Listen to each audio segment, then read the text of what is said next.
semua orang ngomongin kekuatan Uni Eropa, pasar tunggal terbesar, salah satu mata uang terkuat, pusat regulasi dunia. Tapi hari ini aku nggak akan ngebahas soal itu. Kita akan ngebahas soal teori yang bilang bahwa semua itu cuma ilusi. Teori ini bilang kekuatan Uni Eropa yang sebenarnya itu cuma ditopang oleh segelintir negara.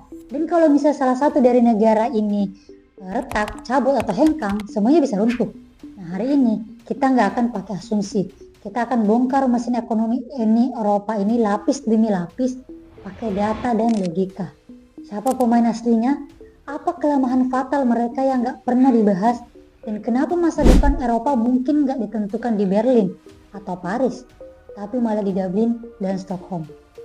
So, let's start. Lupakan 27 negara.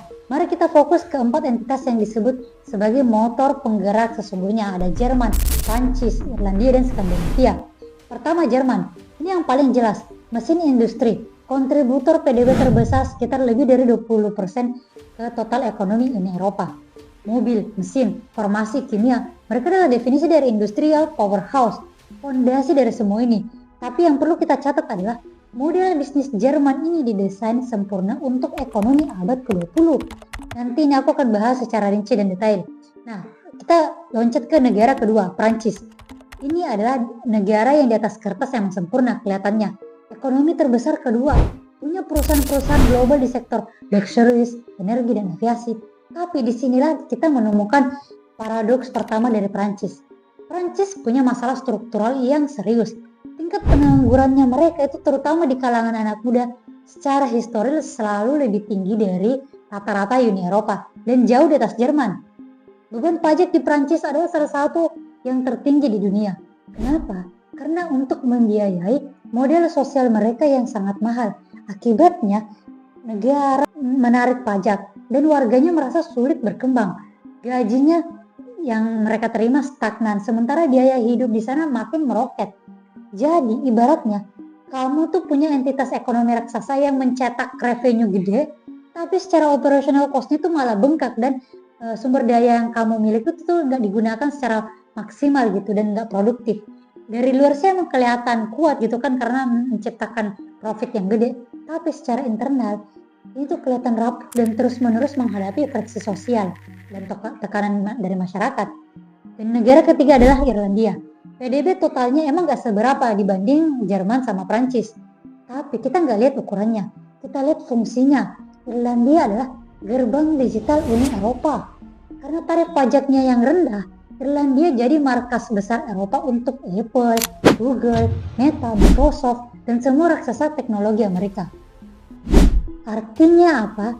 Artinya Irlandia memegang colokan strategis Uni Eropa ke ekosistem teknologi paling penting di dunia, yaitu apa? Silicon Valley. Aliran data, investasi, dan inovasi digital dari Amerika ke Eropa semuanya lewat apa? Lewat jalur Dublin. Ini bukan soal kekuatan industri, ini soal kekuatan network. Negara keempat Skandinavia, yang anggota Uni Eropa juga ada Swedia, Denmark, Finlandia. Nah, sama seperti Irlandia, kalau PDB-nya mereka digabung, mereka tetap gak bisa menyaingi Jerman. Tapi mereka adalah laboratorium masa depan Eropa. Swedia adalah rajanya fintech, lahirnya Klarna dan Spotify. Finlandia adalah pusat industri gaming. Denmark adalah pemimpin di sektor green tech. Mereka adalah otaknya, pusat riset dan pengembangan untuk model ekonomi yang baru. Jadi, kita punya 4 pilar dengan fungsi yang berbeda. Jerman sebagai pabrik, Prancis sebagai raksasa yang rapuh, Irlandia sebagai gerbang digital, dan Skandinavia sebagai laboratorium inovasi. Kalau tadi itu pilar-pilarnya yang aku sebutin, sekarang kita lihat lagi fondasi tempat mereka berdiri. Dan di sini kita bisa nemu masalah yang jauh lebih besar dan kompleks, yaitu demografi. Kita ambil contoh paling ekstrim, Italia. Ekonomi terbesar ketiga Uni Eropa setelah Jerman, Prancis, Italia. Anggota G7, pusat manufaktur dan desain dunia. Tapi Italia sedang sekarat secara perlahan. Kita lihat tingkat kelahirannya anjlok, populasinya menua dengan cepat, dan yang terburuk, anak-anak muda mereka yang terbaik talentanya pergi, alias fenomena brain drain. Ini bukan sekedar masalah sosial, ini masalah ekonomi fundamental. Kamu kekurangan tenaga kerja, siapa yang akan menjalankan pabrik dan bisnis kamu? Kalau kamu kekurangan konsumen, siapa yang akan membeli produk dan jasa kamu? Kalau kamu mengalami brain drain, talenta paling produktif dan inovatif kamu justru ninggalin dan membangun ekonomi di negara lain. Italia punya pabrik dan merek kelas dunia emang, tapi mereka kehabisan orang, kehabisan talenta.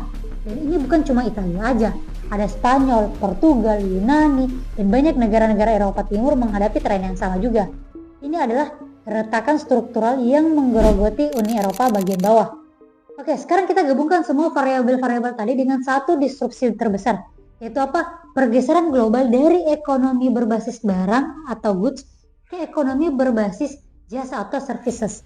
Jadi dulu tuh yang namanya substitute, yaitu goods or services. Kita pilih barang atau jasa dalam memproduksi. Tapi sekarang itu bukan lagi substitute, tapi complementary. Goods plus services, barang plus jasa. Faktanya, nilai ekonomi terbesar di dunia tidak lagi diciptakan dengan membuat barang fisik.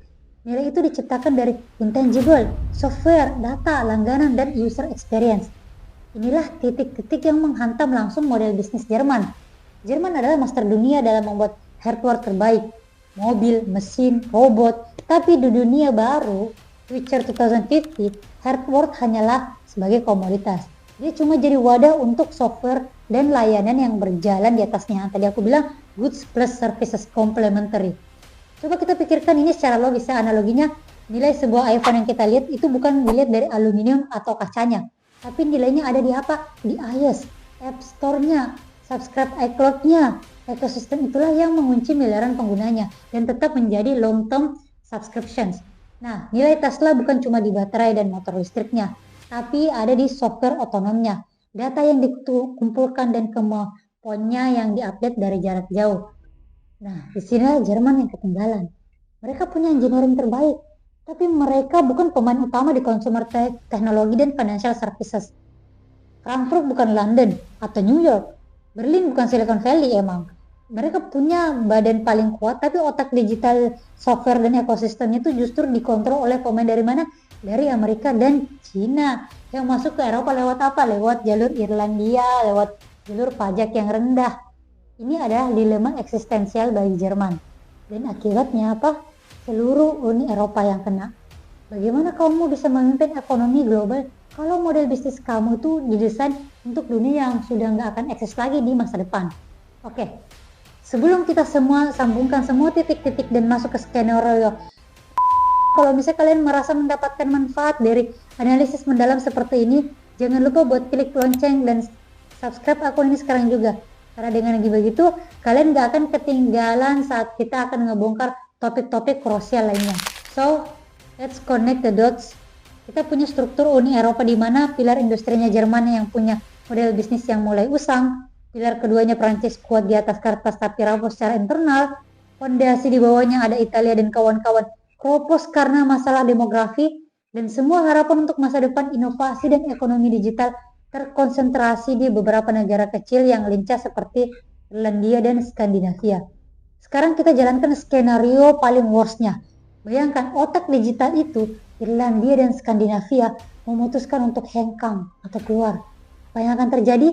Uni Eropa nggak sekedar kehilangan sekian persen dari PDB-nya, tapi ini bukan soal angka, ini soal kehilangan akses ke masa depan. Yang tersisa adalah entitas ekonomi raksasa yang terdiri dari pabrik-pabrik canggih yang relevansinya menurun, didukung oleh populasi yang menua dan menyusut. It's a global powerhouse with no future direction. Mesin yang sempurna, tapi tidak ada yang tahu cara untuk ngupgrade softwarenya. Hardware, software. Ingat ya guys. Jadi ini bukan lagi sekedar diskusi ekonomi, ini adalah pertanyaan tentang survival. Dan ini adalah bahan untuk kita brainstorming bareng-bareng. Nah sekarang, pertanyaan sesungguhnya bukanlah apakah Jerman masih kuat, tapi pertanyaan yang harus kita jawab adalah mampukah Jerman dengan segala kekuatan engineeringnya melakukan pivot fundamental menjadi raksasa digital services sebelum mereka benar-benar jadi komoditas? Sanggupkah Prancis melakukan reformasi internal yang meyakinkan untuk mengatasi kerapuhan strukturalnya, atau mereka akan terus menjadi raksasa yang sakit-sakitan? Dan yang paling krusial, bisakah Uni Eropa sebagai proyek politik dan ekonomi menciptakan nilai tambah atau value added yang begitu besar sehingga otak digitalnya, dalam kasus ini adalah Irlandia dan Skandinavia, merasa jauh lebih untung untuk tetap tinggal daripada ninggalin Uni Eropa. Karena in the end, pertarungan ekonomi abad ke-21 itu bukan lagi soal siapa yang punya pabrik paling besar, tapi soal siapa yang bisa membangun ekosistem paling dinamis dan mengunci talenta-talenta terbaik di dalamnya. Semua hal lainnya cuma distraksi. Coba kalian pikirkan bersama, komen di bawah pendapat kalian.